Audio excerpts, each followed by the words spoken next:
नाम फिरसोन है। मेरी उम्र 35 साल है। मेरे 3 बच्चे हैं और तीनों ही शहर के अच्छे स्कूलों में पढ़ते हैं। मुझे अपने तीनों बच्चों से बहुत प्यार है और उनके अच्छे फ्यूचर के लिए मैं बहुत मेहनत करता हूँ। मेरी अपनी कपड़े की दुकान है जो आजकल कुछ कम चलती है। मेरी शादी मेरी एक दोस्त से हुई थी। वह है तो बहुत खूबसूरत मगर ज़बान की बहुत तीखी है। जो दिल में आता है वह मुँह पर बोल देती है, फिर चाहे वह सामने वाले को अच्छा लगे या ना लगे। मैं अक्सर उसे समझाता हूँ कि ऐसा नहीं करना चाहिए। अगर तुम्हें किसी की बात बुरी भी लगती है तो मुँह पर मत बोला करो, लेकिन उसे मेरी बात समझ ही नहीं आती थी। वह कहती कि मैं डरपोक नहीं हूँ, बहादुर हूँ, कि दूसरों के मुंह पर ही उनकी बुराई उन्हें बता देता हूँ। लेकिन मुझे उसकी ये आदत पसंद नहीं आती थी, लेकिन अक्सर मैं उसकी इन बातों को नज़रअंदाज कर जाता था। उसकी नई हरकतों की वजह से आजकल मैं उससे कुछ खिंचा खिंचा सा रहने लगा था। कम से कम इंसान को बोलने से पहले से बात का ध्यान तो रखना चाहिए कि सामने वाले को उसकी बात बुरी भी लग सकती है। मैं अपनी दुकानदारी कम होने की वजह से बहुत परेशान रहने लगा था। हालांकि मैं भगवान में विश्वास करने वाला आदमी था। दुकान खोलने से पहले मैं भगवान की आरती किया करता था कि भगवान मेरा बिजनेस खूब फले फूले, लेकिन मुझे लगने लगा था कि जैसे भगवान उससे नाराज़ हो गया है। दिन इसी तरह गुजर रहे थे।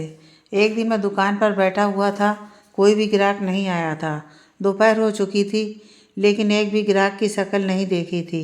गर्मी के दिन थे और गर्मी के मारे बुरा हाल था। लाइट भी चली गई थी और मैं हाथ से पंखा चल रहा था।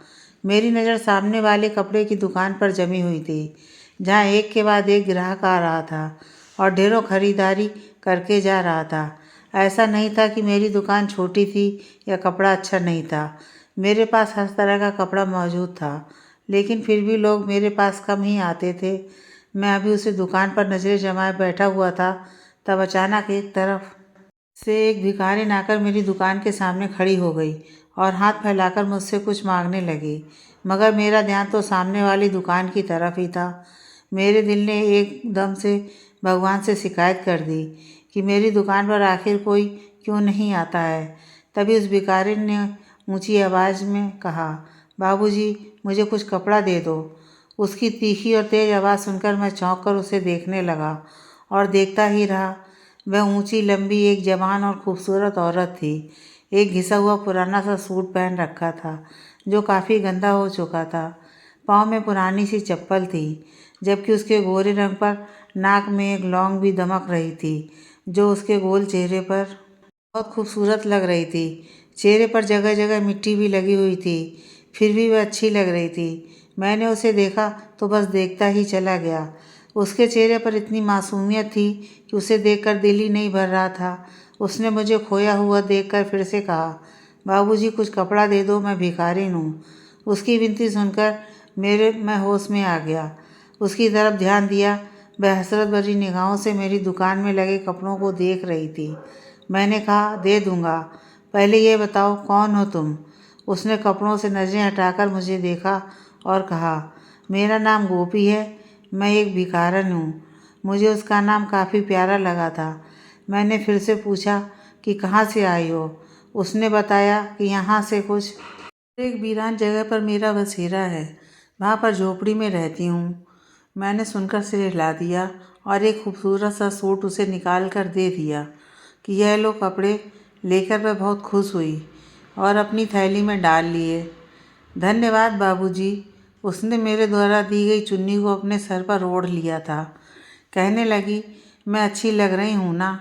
बस सच में ही उस चुन्नी में बहुत प्यारी लग रही थी। मैंने कहा, हाँ, अच्छी लग रही हो। उसने एक बार से मेरा धन्यवाद किया। उसने वह कपड़े तय करके थैली में डाले और मुँह ही मुँह में कुछ गुनगुनाती हुई दुकान से निकलकर अपने रास्ते पर चली गई। मैं अभी तक उसकी गुनगुनाहट और चेहरे पर छाई खुशी में खोया हुआ था। अभी उसे गए 5 मिनट ही हुए ही थे कि एक औरत कपड़े लेने आ गई और मैंने उस भिखारन को अपने दिमाग से निकाल दिया और उस औरत को कपड़े दिखाने लगा। अभी मैं उस औरत से फ्री हुआ था कि 2-3 औरतें और आ गईं और कपड़े देखने लगीं और फिर यह सिलसिला चल निकला। अभी पहला ग्राहक जाता नहीं कि दूसरा भी आ जाता और फिर सारा दिन यही हाल रहा। मेरी दुकान पर ग्राहक बढ़ते ही जा रहे थे। एक एक कर ग्राहक कम से कम 56 सूट खरीदता। अब मेरे पास इतना समय भी नहीं बचा था कि मैं बैठकर देखता कि सामने वाली दुकान पर कितने ग्राहक आते हैं और कितने गए। सारा दिन मेरे पास ग्राहकों की लाइन लगी रहती। शाम तक मेरे सारे कपड़े बिक चुके थे और आज पहली बार इतने ग्राहकों को निपटाकर और लगभग खाली दुकान को देखकर हैरान रह गया कि आज ये सब कैसे हो गया कि एक ही दिन में इतने ग्राहक आए और सारी दुकान खाली हो गई। मैंने सारे पैसों को इकट्ठा किया और उन पैसों के ढेर सारे कपड़े खरीदकर अपनी दुकान फिर से भर ली।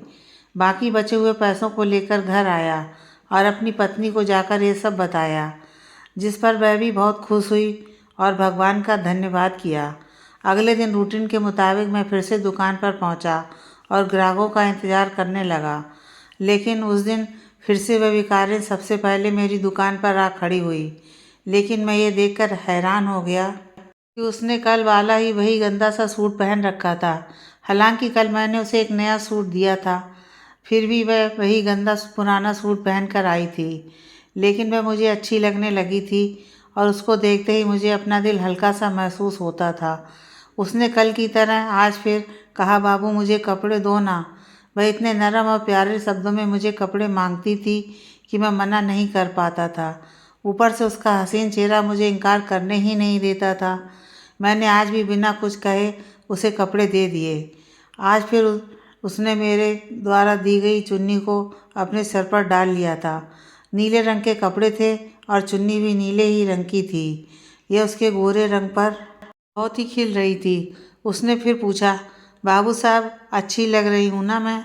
मैंने कहा, हाँ बहुत अच्छी लग रही हो। मेरी बात सुनते ही वह झट से कपड़े उठाती दुकान से बाहर निकल गई और मैं देर तक उसे जाता देखता रहा। उसके जाने के बाद आज फिर से मेरी दुकान पर ग्राहकों की भीड़ लग गई थी। मैं दिन भर उसमें बिजी रहा। एक के बाद एक ग्राहक आता ही गया। मैं थक गया था। तभी दोपहर के खाने का समय हो गया, मगर अभी भीड़ थी कि कम होने का नाम ही नहीं ले रही थी। मैंने सोचा कि अकेले तो मैं संभाल नहीं पाऊँगा, तो कोई लड़का काम पर रख लेता हूँ। उस दिन भी मेरी सोच से कहीं ज़्यादा आमदनी हो गई थी। मैं बहुत खुश था। उसी शाम मैंने एक लड़के को अपनी दुकान पर काम करने के लिए रख लिया। मैंने उसे बोला कि मैं महीने में तुम्हें सैलरी भी दूंगा। वह राज़ी हो गया। इस तरह वह लड़का मेरी दुकान पर काम करने लगा। ज़िंदगी रूटीन के मुताबिक गुजर रही थी और मेरी दुकान दिनों दिन तरक्की करती गई। लेकिन इस बीच वह भिखारिन भी रोज़ आती है और मुझे फ्री में कपड़े लेकर चली जाती है। लेकिन मैंने कभी उसे नए सूट पहने हुए नहीं देखा था। जो मैंने उसे दिए थे उनमें से उसने एक भी सूट नहीं पहना था, बल्कि हमेशा वही अपना गंदा पुराना सूट पहनकर ही आती थी। एक दिन मैंने उससे पूछा भी कि वह क्यों कपड़े नहीं पहनती जो मैं उसे देता हूँ। वह हंसकर टाल गई और फिर मुझे नए कपड़े लेकर चली गई। मैं भी उसकी खूबसूरती से बहुत इम्प्रेस था। उसे इनकार ही नहीं कर पाता था। इस बात का मैंने अपने घर पर कोई जिक्र नहीं किया था और ना ही अपनी पत्नी को उस भिखारिन की बात बताई थी। मुझे पता था कि ये बात सुनते ही मेरी पत्नी मुझे लेक्चर देने लग जाती कि उसे फ्री में कपड़े क्यों देते हो, और फिर मुझसे कहती कि आगे से कपड़े मत देना। वह भिखारिन रोज़ पुराने कपड़ों में आती है और मुझसे नया सूट लेकर चली जाती है। लेकिन उसके जाते ही मेरी दुकान पर ग्राहकों की भीड़ लग जाती कि सर खुजाने की भी फुर्सत नहीं मिलती थी। मेरी दुकान ने इस समय बहुत ही तेज़ी से तरक्की की थी। अब मेरे घर में पैसों की रेल पेल होने लगी थी। मुझे बहुत हैरत होती कि उस भिखारिन के आने से ही मेरी दुकान पर ग्राहकों की भीड़ क्यों लग जाती थी। पहले तो कभी ऐसा नहीं हुआ था कि मेरी दुकान पर इतने ग्राहक आते हों, बल्कि मैं तो हर समय खाली बैठा रहता था और सामने वाली दुकान को देखता रहता था, जहाँ हर समय भीड़ लगी रहती थी। मैं ऐसी लालच में उस भिखारिन को रोज़ नए कपड़े दे देता था। लेकिन अब मुझे उस पर शक होने लगा था। कुछ सोचकर मैंने इस मामले के बारे में पता लगाने की सोची कि आखिरकार पता तो करूं कि सबके पीछे कारण क्या है। और फिर एक दिन जब वह मेरी दुकान पर आई और कहा, बाबू मुझे नए कपड़े दे दो, मैंने उसे एक नया सूट निकाल कर उसकी तरफ बढ़ा दिया। लेकिन जैसे ही उसने सूट लेने के लिए हाथ बढ़ाया, मैंने उसका हाथ पकड़ लिया। मैंने उससे कहा कि पहले मुझे ये बताओ कि तुम कौन हो और इन कपड़ों का क्या करती हो, उसके बाद ही मैं तुम्हें कपड़े दूंगा। मेरी बात सुन वह परेशान हो गई और बोली कि मैं पहनती हूँ। मैंने थोड़ा गुस्सा होकर कहा कि मैंने तो तुम्हें कभी नए कपड़े पहने नहीं देखा, बल्कि तुम तो हमेशा इन्हीं गंदे और फटे पुराने कपड़ों में रहती हो। वह कहने लगी, बाबू मैं अपनी शादी के लिए उन कपड़ों को इकट्ठा कर रही हूँ। उसकी ये बात सुनकर मुझे लगा शायद वह सच कह रही है। तभी खामोशी से कपड़े उसकी तरफ बढ़ा दिए। वह कपड़े लेकर बाहर चली गई, लेकिन मैंने भी उसकी सच्चाई जानने के बारे में ठान लिया था। मैंने अपने दुकान पर काम करने वाले लड़के को दुकान पर बिठाया और फिर मैंने अपनी जीन्स और शर्ट उतारकर अपनी ही दुकान से एक नया कुर्ता पैजामा निकाल कर पहना और चेहरे पर मास्क पहन लिया। साथ काम करने वाले लड़का मुझे इस तरह हुलिया बदलते देखकर चौंक गया और पूछने लगा कि मैं यह सब क्यों कर रहा हूँ, मगर मैंने उसके सवाल का कोई जवाब नहीं दिया और उसे दुकान का ख्याल रखने का कहकर दुकान से बाहर निकल आया। मैंने दाईं तरफ देखा तो वह मुझे दूर जाती नजर आई थी। मैंने तेजी से अपने कदम उसके पीछे बढ़ाए। रास्ते में वह जगह जगह लोगों से पैसे मांगती थी, किसी से खाने की चीज़ मांगती और किसी से ज़रूरत की कुछ और चीज़, और फिर वह अपना थैला भरती, वह आगे बढ़ जाती। मैं लगातार छुपकर उसका पीछा कर रहा था ताकि सब कुछ मालूम कर सकूं। अभी तक उसको मुझ पर कोई शक नहीं हुआ था, क्योंकि मैंने खुद का हुलिया बदल लिया था। मैं अभी कुछ ही दूर था उससे जब उसको एक बच्चे के पास जाते देखा। उसने अपना थैला रख कर बच्चों से थोड़ी बातें की और फिर उनके बाल सहलाती एक बार फिर आगे बढ़ गई। वह पैदल ही जा रही थी, तो मुझे भी पैदल ही उसके पीछे जाना पड़ रहा था। आधा घंटा लगातार पैदल चलने के बाद वह एक वीरान सी जगह पर आ गई थी। वहाँ ज़्यादा आबादी नहीं थी, बल्कि आबादी ना होने के बराबर थी। यहाँ कुछ झोपड़ियाँ बनी हुई थी और वह भिखारन उन झोपड़ियों की तरफ जा रही थी। जितनी भी झोपड़ियाँ बनी हुई थीं, एक दूसरे से काफ़ी फासले पर बनी हुई थी, और जब झोपड़ी के आगे पर्दा लगा हुआ था, जिसकी वजह से झोपड़ी अंदर देख पाना मुश्किल था। मैं उसका पीछा करता रहा और तब तक वह एक झोपड़ी के करीब पहुंच गई थी और उसने पर्दा हटाए, लेकिन यह देखकर मेरी जान निकल गई कि झोपड़ी के अंदर छोटे छोटे बच्चे बैठे हुए थे जो रो रहे थे। उनके साथ एक कम उम्र की लड़की भी थी। उन बच्चों को चुप करवाने की कोशिश कर रही थी। उस झोपड़ी में इतने बच्चों को देखकर मैं शक में पड़ गया था कि इतने बच्चे उसके नहीं हो सकते, क्योंकि वह तो शादीशुदा भी नहीं लगती थी।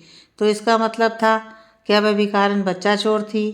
यकीनन उसने इतने सारे बच्चों को चुराया होगा और अब उनको अपने कब्जे में रखा होगा। या तो वह इन बच्चों के बदले उनके माँ बाप से पैसे लेगी, या फिर इनको अपने साथ भीख मांगने के धंधे पर लगा देगी और फिर पैसे कमाएगी। या फिर यह भी हो सकता है कि यह बच्चों को गैर कानूनी तरीके से बेच देती हो। ये सारी बातें मेरे दिमाग में आने लगी थीं और अब मुझे उस भिखारिन से हमदर्दी होने पर खुद पर अफसोस हो रहा था। मैं खुद को कोस रहा था कि उसकी मासूम और खूबसूरत शक्ल देखकर मैं पिघल गया और उसे इतने समय से फ्री में कपड़ा देता आ रहा। मैं एक पेड़ के पीछे छिपा खुद को कोस रहा था, जबकि मेरी नज़रें सामने भिखारन पर ही टिकी हुई थीं, जो उस कम उम्र की लड़की से कुछ कह रही थी। वह लड़की सर हिलाती उसे कुछ बता रही थी। बच्चे लगातार रो रहे थे, जिसकी वजह से उसे भिखारिन ने अपने थैले में से सबको फल निकाल कर दिए।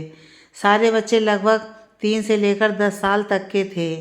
मैं अभी अभी उसे देख रहा था जब साथ वाली झोपड़ी का पर्दा हटा और वहाँ से एक बूढ़ी औरत बाहर आई। पर मैंने देखा वहाँ भी 8 से 10 बच्चे नजर आए और सब 9-10 या तकरीबन 11 साल के थे, जिनमें लड़के और लड़कियां दोनों थे। वह औरत अब इस भिखारिन के पास जाकर हाथ हिला हिलाकर कुछ कह रही थी, जिस पर वह भिखारिन उस बूढ़ी औरत को कुछ बता रही थी। अब मुझे घबराहट होने लगी थी और घबराहट की वजह से मेरा शरीर पसीने पसीने होने लगा था। मुझे लग रहा था कि यह तो उसका पूरा गिरोह है और इनका ये बच्चों वाला बिजनेस दूर दूर तक फैला हुआ है। इतने सारे बच्चों को इसने कैद करके रखा हुआ है। मैं वहाँ से वापस अपनी दुकान पर आ गया और कपड़े बदलकर गहरी सांस भरकर खुद को रिलैक्स करने लगा। वह सब कुछ देखकर मेरा दिमाग हिल गया था और समझ में नहीं आ रहा था कि क्या करूं। मैं काम वाले लड़के को छुट्टी दी और दुकान बंद करके घर आ गया। बार बार मेरी नज़रों के सामने उन मासूम और रोते हुए बच्चों के चेहरे घूम रहे थे जो उस भिखारिन की कैद में थे। न जाने वह उनके साथ क्या करने वाली थी। यह सोचकर ही मेरा शरीर पसीने पसीने हो रहा था। मैंने अपने बच्चों से भी कोई बात नहीं की थी, वरना पहले मैं आते ही अपने बच्चों से बातें करता था और उनके साथ कुछ देर खेलता था। मेरी परेशानी को मेरी बीवी भी भाप गई थी। मुझे यूँ चुप देखकर मेरी पत्नी ने पूछा, क्या हुआ है, इतने परेशान क्यों हो? पहले तो ऐसे कभी परेशान नहीं हुए। पहले तो मैंने टाल दिया कि कोई बात नहीं, लेकिन जब मैं जिद पर अड़ गई तो सब कुछ बता दिया, सिवाय इस बात के कि मैं उसे रोज़ नए कपड़े देता था। अगर मैं उसे ये बात बता देता तो वह मुझे बेवकूफ़ समझकर समझने लग जाती कि आखिर तुमने ऐसा क्यों किया, फ्री में इतने सारे कपड़े क्यों दिए। मेरी सारी बात सुनकर वह भी सोच में पड़ गई थी कि यह मासूम बच्चों की ज़िंदगियों का सवाल था। अचानक उसने कहा कि सबका हल सिर्फ यह है कि पुलिस को सब कुछ बता दिया जाए, ताकि वह खुद ही बच्चों को उस भिखारिन से छुड़ा सके और उन्हें उनके माँ बाप तक पहुंचा सके। इस तरह आपकी टेंशन भी ख़त्म हो जाएगी और बच्चे भी अपने माँ बाप के पास पहुंच जाएंगे। अपनी पत्नी की बात सुनकर मैं सोच में पड़ गया था कि कह तो ठीक रही थी। यहाँ बात एक दो बच्चों की नहीं बल्कि 20-25 बच्चों की थी जो उस भिखारिन की कैद में थे और अपने माँ बाप से दूर तड़प रहे थे। एक अकेला मैं उस भिखारिन से नहीं निपट सकता था और फिर उसके पूरे गिरोह को पकड़ना बहुत मुश्किल काम था। पुलिस ही सारे मामले को अच्छे से हैंडल कर सकती थी। अगर मैं अकेला ही इस मामले में पड़ता तो शायद मैं खुद भी इस मामले में फंस सकता था। अपनी पत्नी की बात पर सोच विचार करके मैं इस नतीजे पर पहुंचा कि यह मामला पुलिस तक ही जाना चाहिए। अगले दिन भी वह भिखारिन सूट लेने आई तो मैंने बिना कुछ कहे सूट उसे दे दिया। फिर काम करने वाले लड़के को दुकान पर बिठाकर मैं पुलिस स्टेशन की तरफ रवाना हुआ।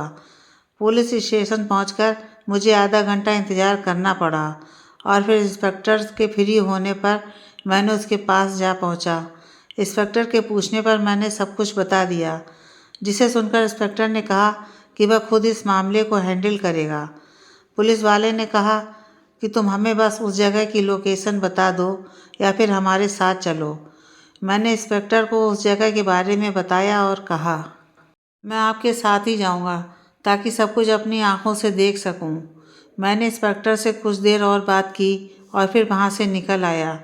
रूटीन के मुताबिक काम निपटाए शाम को इंस्पेक्टर का फ़ोन आ गया कि वह इसी समय वहां रेड करने जा रहे हैं ताकि जल्द से जल्द बच्चों को छुड़वाया जा सके और उनके माँ बाप तक पहुंचा जा सके। कहीं ऐसा ना हो कि उन्हें देर हो जाए और वह भिखारिन बच्चों को आगे कहीं पहुंचा दे। मैं उसी समय पुलिस थाने की तरफ रवाना हुआ और इंस्पेक्टर से जाकर मिला। इंस्पेक्टर पूरी तैयारी में था। 15 पुलिस वालों की टीम तैयार थी और फिर मेरे आते ही सब उस वीराने की तरफ रवाना हुए। रास्ते में वह मुझसे मेरे बारे में भी पूछ रहा था कि मैं कौन हूँ, क्या करता हूँ, तो मैं भी बिना कुछ छुपाए उसे अपने बारे में सब कुछ बता दिया। और फिर छुपाने वाली बात तो कोई बात नहीं थी। इस बीच वह मुझे जुर्म करने वाले लोगों के बारे में भी बताता रहा कि कैसे लोग एक दूसरे के दुश्मन बनकर एक दूसरे को नुकसान पहुंचा रहे हैं। अपने अपने फ़ायदे के लिए दूसरों को मारना, लूटना, उन्हें नुकसान पहुंचाना बहुत आम हो गया है। वह कहते हैं ना कि अपना काम बनता और भाड़ में जाए जनता। मैं पुलिस इंस्पेक्टर की बातों से सहमत था। बातों बातों में हम उस वीराने के पास पहुंच चुके थे। इंस्पेक्टर ने गाड़ियों को कुछ दूर ही रुकवा लिया था और अपने पुलिसकर्मियों को कहा कि झोपड़ियों के चारों तरफ से घेरने को बोल दिया। सारे पुलिसकर्मियों ने झोपड़ियों को चारों तरफ से घेर लिया। मैं गाड़ी के अंदर ही बैठा था क्योंकि पुलिस इंस्पेक्टर ने मुझे बाहर आने से मना कर दिया था कि बाहर आने में तुम्हें खतरा हो सकता है। ऐसा ना हो कि गिरोह के लोग हमला कर दें, ऐसे में तुम्हारी जान को खतरा हो सकता है। मैं भी गाड़ी के अंदर बैठा ही इन लोगों की कार्रवाई देख रहा था। झोपड़ियों को घेर लिया गया था और इंस्पेक्टर अब उस भिखारिन को बाहर आने के लिए कह रहा था। इंस्पेक्टर की आवाज़ सुन वह भिखारिन, वह बूढ़ी औरत और वह कम उम्र की लड़की बाहर आ गए थे। इंस्पेक्टर ने कहा कि फ़ौरन अपने आप को हमारे हवाले कर दो। वह तीनों कुछ परेशान सी लग रही थीं। मैं दूर बैठा उनके चेहरे के हाव भाव देख रहा था। भिखारिन हाथ जोड़कर इंस्पेक्टर से कुछ बात कर रही थी, लेकिन इंस्पेक्टर ना में सिर हिला रहा था। थोड़ी देर में झोपड़ी से बच्चे भी बाहर आ गए थे और ये सब कुछ देख रहे थे और रो रहे थे। इंस्पेक्टर ने अपने पुलिसकर्मियों को समझाया कि वह इन तीनों को गिरफ्तार कर ले। वह तीनों रोते हुए हाथ जोड़ रही थीं, लेकिन इंस्पेक्टर नज़रअंदाज करते हुए हथकड़ियाँ डालकर उन तीनों को वैन में डाल चुका था। कुछ देर बाद झोपड़ियों की तलाशी ली गई, मगर कुछ भी खास नहीं मिला। किसी तरफ से कोई हमला भी नहीं हुआ था। शायद उनके साथी कहीं छुप कर बैठे हुए थे या यहाँ मौजूद ही नहीं थे। सारे बच्चे रो रहे थे, लेकिन उनको जल्दी ही जीपों में सवार कर लिया गया और फिर वापस थाने की तरफ चल दिए। मैंने इंस्पेक्टर से बात करके विश्वास लिया कि वह बच्चों को उनके घर तक पहुंचा देगा। इस केस के लिए अलग से फाइल तैयार कर ली गई थी। उन तीनों भिखारियों को जेल में बंद कर दिया गया था। मैं बहुत रिलैक्स होकर घर वापस आ गया था। मैंने बहुत ही अच्छा काम किया था, तो मैं अंदर से बहुत खुश था।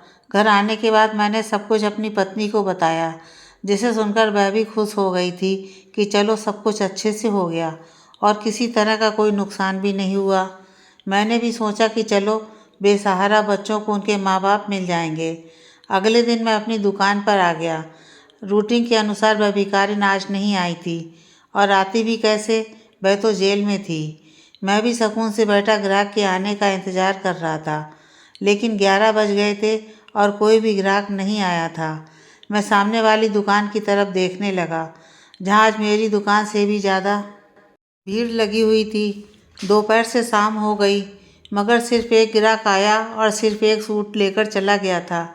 मैं कुछ परेशान हुआ, क्योंकि एक बार फिर से वही सूरत हाल होने लगी थी जो उस भिखारिन के आने से पहले होती थी।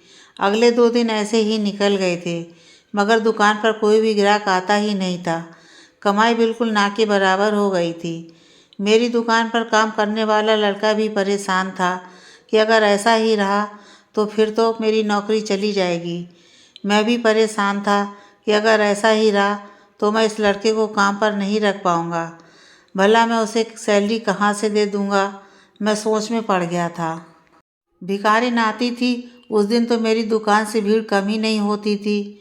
अब वह नहीं आ रही है तो मेरा काम एकदम ठप हो गया था। मुझे ऐसा लगा जैसे मुझे उसकी बद्दुआ लग गई है।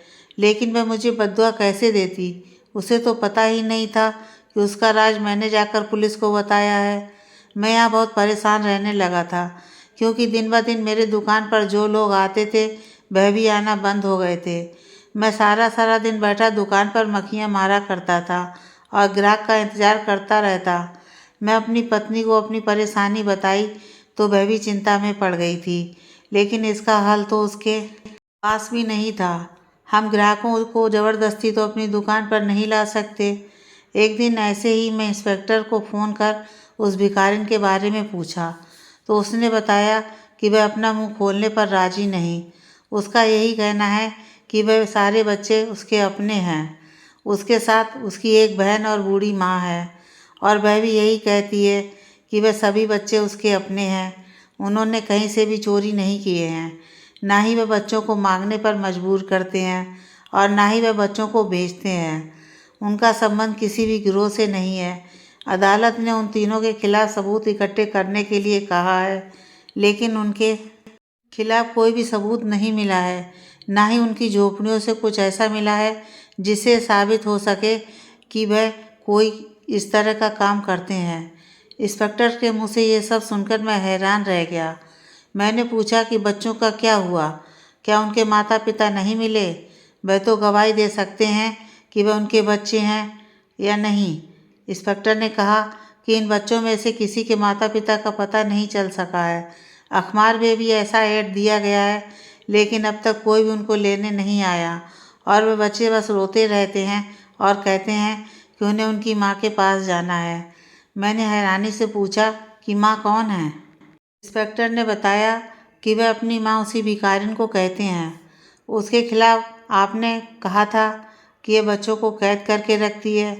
उसी भिखारिन को अपनी माँ कहते हैं, बूढ़ी औरत को नानी और उस कम उम्र की लड़की को मौसी कहते हैं। इंस्पेक्टर कुछ और भी बोल रहा था, लेकिन मैं तो इतनी सी बात सुनकर ही हैरान रह गया था कि आखिर यह सब हो क्या रहा है। मुझे कुछ भी समझ में नहीं आ रहा था। मैंने फ़ोन बंद कर दिया। कुछ तो अजीब था जो हमारी आंखों से छुपा हुआ था। अब तो मेरे दिल ने भी कहना शुरू कर दिया था कि मैं कहीं ना कहीं कुछ गलत कर दिया है। इस बारे में सोच सोच कर मेरा सर दर्द करने लगा था, लेकिन कोई भी सिरा हाथ नहीं आ रहा था। बच्चों के लिए भी अखबार में ऐड दिए गए थे, लेकिन किसी ने भी अपना बच्चा नहीं कहा था और ना ही कोई बच्चे को लेने आया था। कुछ सोचकर मैं दुकान को काम वाले लड़के के हवाले किया और खुद थाने जाकर सीधा इंस्पेक्टर से जाकर मिला, जो खुद इस मामले में उलझा हुआ था। मुझे देखते ही वह सीधा होकर बैठा, तो मैं भी उसके सामने जाकर बैठ गया। मेरे कुछ बोलने से पहले ही उसने कहा कि बच्चों का रो रो कर बुरा हाल है। वह सिर्फ अपनी माँ, नानी और मौसी के पास जाना चाहते हैं। मैं उनमें से जो कुछ बच्चे बड़े थे उनसे पूछताछ की है। उन्होंने बताया है कि उनकी माँ ने कभी उन्हें मारा भी नहीं है। वे अपनी नानी और अपनी मौसी के साथ रहते हैं। और यही नहीं, उन बच्चों ने बताया कि जब से उन्होंने होश संभाला है तब से उन्हें तीनों के साथ रहते हैं। हाँ, उन बड़े बच्चों ने यह भी बताया कि कभी कभी माँ किसी नए बच्चे को ले आती हैं और फिर वह भी हमारे साथ ही रहने लगता है और फिर कहीं नहीं जाता। हमारी माँ बहुत अच्छी हैं, हमारे लिए खाने पीने, रहने का और कपड़ों की व्यवस्था करती हैं और हम सबसे बहुत प्यार करती हैं। कभी कोई बाहर का आदमी हमसे मिलने नहीं आता। इंस्पेक्टर की बातें सुनकर मैं और भी उलझ गया। मैंने इंस्पेक्टर से पूछा, तो इस सब का क्या मतलब है? इंस्पेक्टर ने कहा कि मुझे तो लगता है कि आपने जो कुछ बताया था वह सिर्फ गलत फहमी है। इन तीनों के खिलाफ हमें कोई भी सबूत नहीं मिले हैं। ज़रूर, अगर आपको कोई गलत फहमी हुई होगी। अभी मैं उन औरतों से पूछताछ करने ही जा रहा था कि आप आ गए। मैंने कहा कि मैं भी चलता हूँ। मैं इंस्पेक्टर के साथ उन तीनों औरतों के पास आ गया जो एक ही जगह पर बंद थे। उन तीनों की हालत पर मुझे बहुत दया आई। साफ मतलब था कि लेडी इंस्पेक्टर ने उनसे सब कुछ उगलवाने के लिए उन पर हाथ साफ किया था। मुझे देखते ही वह खूबसूरत सी भिखारिन जल्दी से मेरी तरफ लपकी थी और फिर सलाखों को थामकर कहने लगी, बाबूजी, अच्छा हुआ कि तुम आ गए। मुझे पता था मेरा भगवान मेरे लिए किसी न किसी को मेरा मददगार बनाकर ज़रूर भेजेगा, हमें बचाने के लिए। और देखो, तुम आ गए। उसकी आंखों पर विश्वास की चढ़ी पट्टी देखकर मैं शर्मिंदा हो गया। जिसे वो अपना मददगार समझ रही थी, वही तो असल में उसे यहाँ पहुँचाने का जिम्मेदार था। इंस्पेक्टर ने खामोशी से हमें देखा। मैंने पूछा कि तुम इतने सारे बच्चों को अपने पास क्यों रखती हो? आखिर ये बच्चे किसके हैं? उसने कहा, ये सारे बच्चे मेरे हैं। मैं थोड़ा गुस्से से कहा कि मैं जानता हूँ तुम शादीशुदा नहीं हो और इतने सारे बच्चे तुम्हारे नहीं हो सकते। उसने कहा, है नहीं तो क्या हुआ, मगर मैंने इन्हें पाला है तो ये मेरे ही बच्चे हुए। छोटी उम्र में ही मेरा बाप गुजर गया था। हम पहले भी झोपड़ियों में रहते थे और मांग मांग कर गुजारा करते थे। माँ बीमार पड़ गई तो मैंने ये अपना पेशा बना लिया। क्योंकि अनपढ़ थी, कहीं कोई इज्जतदार नौकरी नहीं मिल सकती थी। खुद को इतना मजबूत बना लिया कि कोई मत बुरी नज़र डालने से पहले डरता था। मैं गली गली भीख मांगती थी तो कई बच्चे मुझे बेसहारा मिल जाते थे, जिनके सर पर ना माँ का साया होता था और ना ही बाप का। ये सारे बच्चे सड़कों के किनारे सोते और मांग कर खाते। कुछ बच्चे तो इतने छोटे होते कि उनको पता भी नहीं होता था कि वे क्या कर रहे हैं, और कुछ बच्चे तो मुझे ऐसे मिले थे जो सिर्फ 1 या 2 दिन के थे। शायद किसी के पाप की वजह से इस दुनिया में आ गए थे और उसे कूड़ेदान में फेंक दिया गया था। मैं उन बच्चों को उठा लाती थी और उन्हें पालती थी, उनकी देखभाल करती थी। ऐसे करते करते मेरे पास 20-25 बच्चे जमा हो गए। लोग बच्चों को खुद से दूर करते हुए ये भी नहीं सोचते ये कितना बड़ा पाप है। अनाथ बच्चों के रिश्तेदारों का फर्ज होता है कि वह इन अनाथ बच्चों की परवरिश करें, मगर आज के दौर में इंसानियत जैसे मर गई है। बच्चों के अनाथ होते ही उनके रिश्तेदार भी उन्हें भूल जाते हैं। आप इन बच्चों से खुद पूछ लो कि मैंने इन बच्चों को पाला है, मेरी बूढ़ी माँ ने और मेरी बहन ने पाला है। उस भिखारिन की बात सुनकर मैं शर्मिंदा हो गया कि मैं कितना गलत समझा था।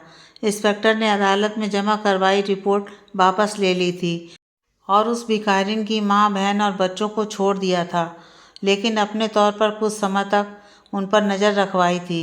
लेकिन सब कुछ वैसा ही था जैसा उस भिखारिन ने कहा था। तभी इंस्पेक्टर ने कुछ लोगों के साथ मिलकर एक छोटी सी जगह पर एक मकान उनके लिए बनवा दिया था, जिसमें वह सारे बच्चों के साथ रहने लगी। वह मुझे और इंस्पेक्टर को न जाने कितनी दुआएं देती। मैं भी उन बच्चों के लिए कपड़े और खाने पीने का सामान भेजता रहता था और भगवान का करिश्मा फिर हुआ कि मेरी दुकान पर ग्राहकों की भीड़ बढ़ने लगी थी। और तो और उस इंस्पेक्टर की भी प्रमोशन हो गई थी। मुझे अब समझ आ गया था कि यह एक गरीब को दिए गए पुण्य का फल था। मैं भगवान का धन्यवाद किया कि समय रहते मुझे सारी सच्चाई पता चल गई थी।